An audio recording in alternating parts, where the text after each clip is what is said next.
dimasukkan dulu ke freezer. Tahunya listrik mati nih. Nah, pada saat itu kita memang belum melihat risiko adanya listrik mati, sehingga belum mewajibkan setiap SPPG itu harus punya genset.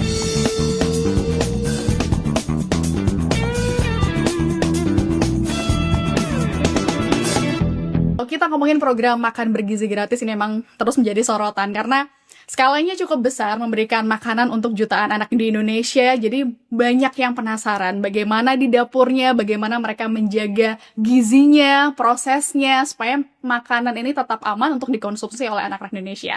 Untuk itu kita akan ngobrol bareng dengan ahlinya. Kita sudah undang ke studio bersama kami. Di sini sudah hadir Profesor Ike Tanziha, tim pakar bagian pangan nasional. Selamat datang, Ibu. Terima kasih, Mbak Lelas. Sehat, Ibu? Alhamdulillah. Alhamdulillah. Terima kasih sudah berkenan. Kita akan ngobrol-ngobrol tentang bagaimana ya kita mengawali standar keamanan pangan di lapangan, Ibu Ike. Mungkin yang pertama yang mungkin ingin ketahui adalah bagaimana dari sisi keamanannya, Bu, dari sisi gizinya. Bagaimana perannya memastikan aspek gizi, keamanan pangan, makanan yang dikonsumsi oleh anak-anak Indonesia melalui MBG ini. Dan sesuaikah dengan standar keamanannya seperti apa? Mungkin boleh dijelaskan, Ibu. Baik, jadi memang pertama-tama mungkin ada yang bertanya ya, kenapa kok ada MBG gitu kan? Nah, jadi MBG ini adalah untuk memenuhi hak anak ya. Jadi setiap anak itu yang sudah disepakati oleh dunia ya, di Konvensi Hak Anak, bahwa setiap anak itu mempunyai hak untuk makanan bergizi. Itu ada di pasal 24 Konvensi Hak Anak. Nah, Konvensi Hak Anak itu sudah diratifikasi oleh pemerintah Indonesia dan diterjemahkan ke dalam Undang-Undang Perlindungan Anak.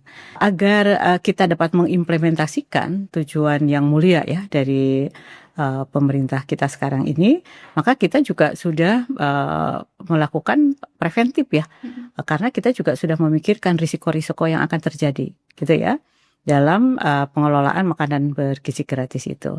Ya, salah satunya risiko itu misalnya ketidakamanan pangan, atau makanannya itu kurang memenuhi standar gizi. Nah, oleh karena itu kita membuat SOP, standar operasional prosedurnya untuk pemenuhan gizi. Yang pertama kita buat adalah bahwa Badan Gizi Nasional membuat standar gizi nasional, itu ya. Tapi perlu diingat bahwa Badan Gizi Nasional tidak membuat standar menu.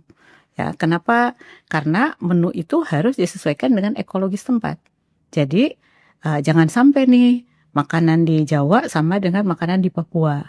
Jadi yang ada standar di Indonesia itu adalah standar gizinya. AKG ini ditentukan oleh Kementerian Kesehatan. Jadi kita tidak membuat standar gizi sendiri, tetapi tentu saja standar gizi yang sudah diakui secara nasional, yaitu dari angka kecukupan gizi yang dikeluarkan oleh Kementerian Kesehatan.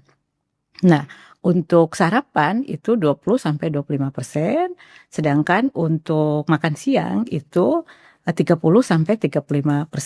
Selain tadi standar gizinya, kita juga ada standar keamanan pangan. Agar tadi makanan itu bisa diterima dan membuat anak sehat. Gitu. Nah, oleh karena itu ada standar pengelolaan yang memenuhi keamanan pangan. Jadi kita sudah membuat SOP-nya, rambu-rambunya, pedomannya. Nah, tinggal diimplementasikan nanti di SPPG. Begitu ya. Berarti publik jadi bisa lebih paham ya kalau melihat MBG berarti memang sudah ada standarisasi gizi, keamanan pangannya juga ya, Bu. Betul. Ini kita ngomongin soal keamanan pangan selanjutnya, Bu. Sudah ada SOP yang dilakukan, kemudian tadi juga sempat disebut Bu Ike soal manajemen risiko gitu ya. Nah, tapi beberapa waktu lalu kita juga ramai gitu ngomongin soal ada beberapa sekolah yang kemudian ada kasus keracunan makanan gitu ya, Bu ya. Mungkin dari kacamata Ibu sendiri dari sisi ilmiah mungkin ya. Apa sebenarnya faktor penyebab itu bisa terjadi dan saat itu sempat membuat khawatir juga akhirnya. Jadi biasanya itu ada kendala teknis tadi ya. Contohnya misalnya kita itu sebenarnya tidak boleh menyimpan makanan. Jadi bahan baku itu misalnya, saya mau beli sayuran itu untuk seminggu sekalian. Itu tidak disarankan. Jadi sayuran itu harus datang setiap hari, sayuran.